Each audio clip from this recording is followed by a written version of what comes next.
Just on a personal note, these two books have really exacerbated my fear of the sea. I swear all the worst creatures and gods and monsters are in there. Like, I used to be concerned about whales. Hello and welcome to my channel. Today I'm going to be discussing and reviewing two books. The first one is The Song of Achilles by Madeline Miller, and the second one by the same author is called Circe. If you've read either of these books, I would love to hear what your opinion was, so please comment below. So let's get into it. First, I'm going to be reviewing The Song of Achilles. I actually gave this 5 stars. Yeah, it was good.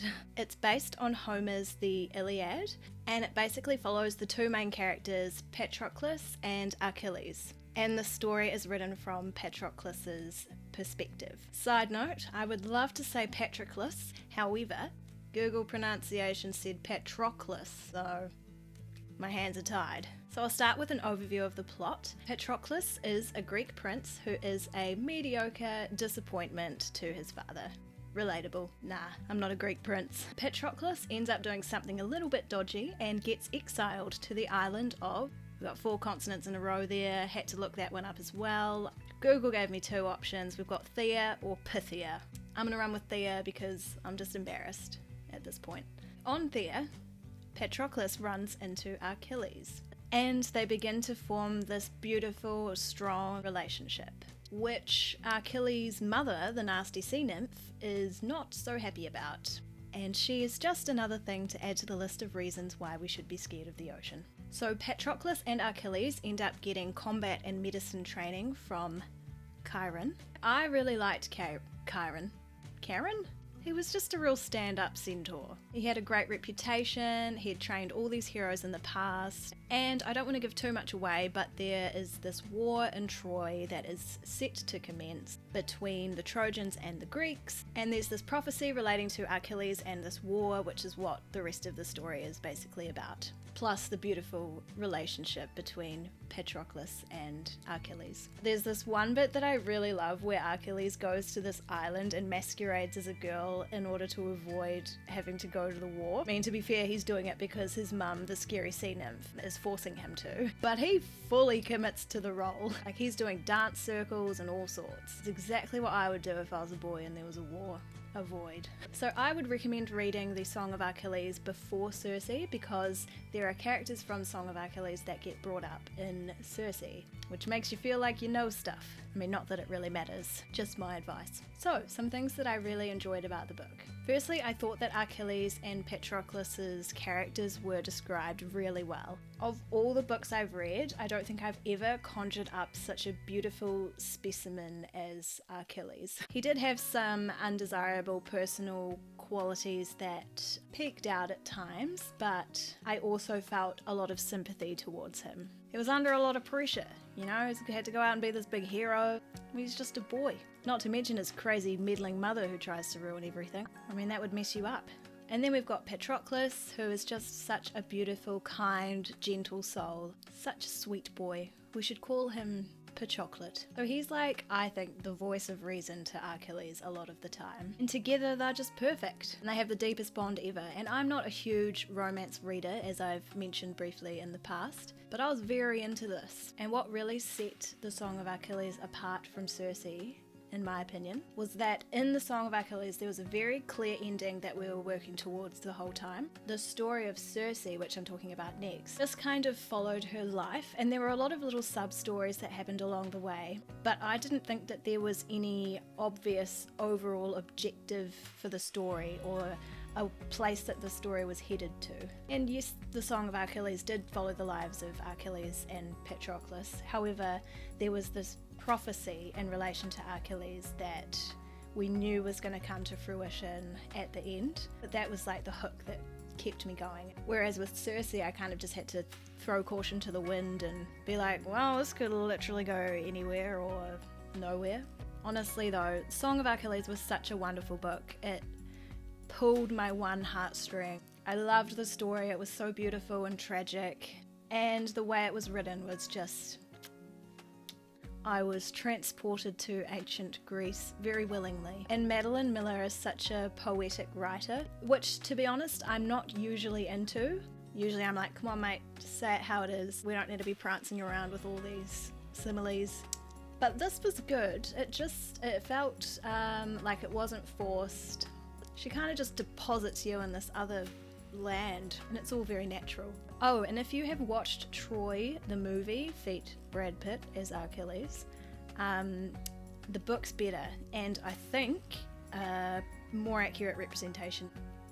So yeah, that's what I thought of that one. If you've read it, I would love to hear what you thought of it, because I absolutely loved it. And yeah, moving on to our girl Circe. Circe is the daughter of the sun god Helios and Perseus, the sea nymph. Another sea nymph. Different sea nymph. And as I mentioned before, the book basically follows Circe's life. And she's immortal, so she has quite a long one. The book did feel long in parts, but I did enjoy it overall. I had a bit of a rocky relationship with it. I gave it 3.5 stars in the end. Not sure whether to round up or down. Goodreads just let me rate it out of 10. I should probably rate it down to 3 stars because I'm giving a ridiculous amount of books 4 stars. But yeah, it's just the most appropriate rating, like quite often. But yeah, I think I'm going to round this one down to 3, even though it seems a little harsh. I think it's the right thing to do. I actually broke up with this book quite early into reading it. Well, no, we went on a break, and then I picked it up again, and overall I'm glad that I did. There were some parts in it that I did genuinely really enjoy reading about. So the book basically starts with Circe growing up in her father's halls amongst all these gods who just seem to spend all their time kicking back, drinking, eating, relaxing and being admired. But unfortunately Circe gets put down a lot because she doesn't look like the other nymphs and she has a scratchy voice like a mortal.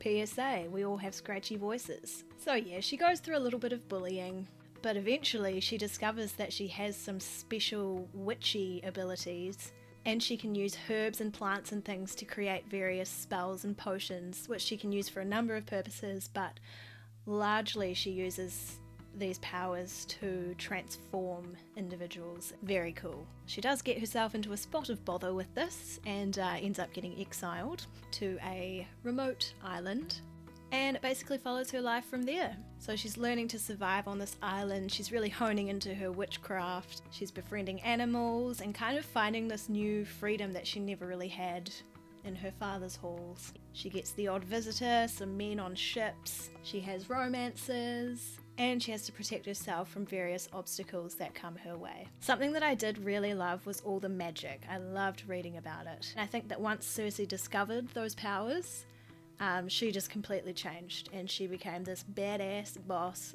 bee. I actually had written in my notes from earlier in the book, is Circe evil?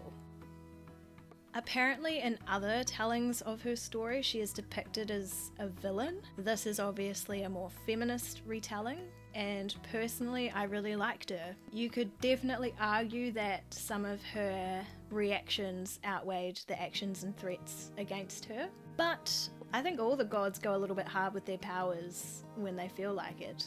I know I do.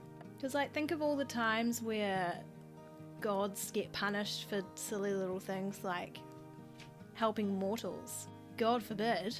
And it's like terrifying things happen to them as well. It's not like a slap on the wrist, it's like a rip you to shreds kind of dealio. So yeah, I think in the end I concluded that Circe is simply very powerful.